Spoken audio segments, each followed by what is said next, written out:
नमस्कार मंडळी, कशा आहात? Hi friends. कालच्या भागात तुम्ही बघितलं होतं की इथे मावळ्यांची मूर्ती आहे. ही आम्ही इथे बघायला आलो होतो. ही देखील मूर्ती बघितली. तोफसुद्धा ठेवली होती त्यासमोर. आम्ही तिथे तोफीसमोर उभे राहून फोटो देखील काढले.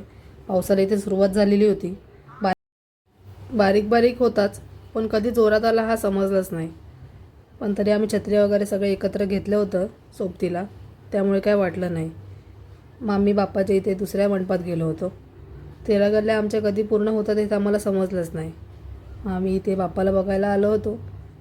इथे देखील मूर्ती ही खूप छान होती, खूप उंच होती. आम्ही फोटोज वगैरे इथे काढले. मी, माझ्या भावाने, मावशीच्या मुलीनी सर्व आम्ही तिघांनी मिळून फोटोज वगैरे काढले. बसलो होतो. ही देखील मूर्ती खूप छान होती. कृष्णाची मूर्तीच होती तशा बघायला गेलं तर.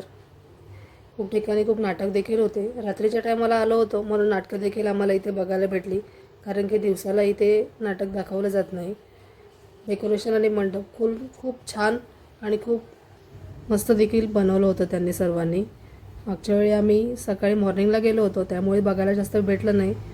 संध्याकाळी आम्हाला चलचित्र बघायला भेटले. आप ही संभालिए, मुझे कुएं से पानी लेने जाना है. दे दो जी से हमारे पास. अरे ये तो सो गया. लीजिए आपका कार्य. बघितलं, तुम्हाला देखील थोडंसं इथे दाखवलं होतं मी. खूप ठिकाणी इथे चलचित्र इथे बघायला भेटली होती आम्हाला नाटकाच्या स्वरूपामध्ये. लाईन तर एवढ्या मोठ्या मोठ्या होत्या केतवाडीच्या ह्याच्यामध्ये.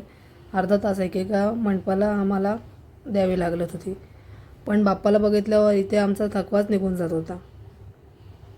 सगळ्यांचे दर्शन इथे आमचे झाले होते. फोटोज वगैरे काढले. मग आम्ही निघालो होतो. चला.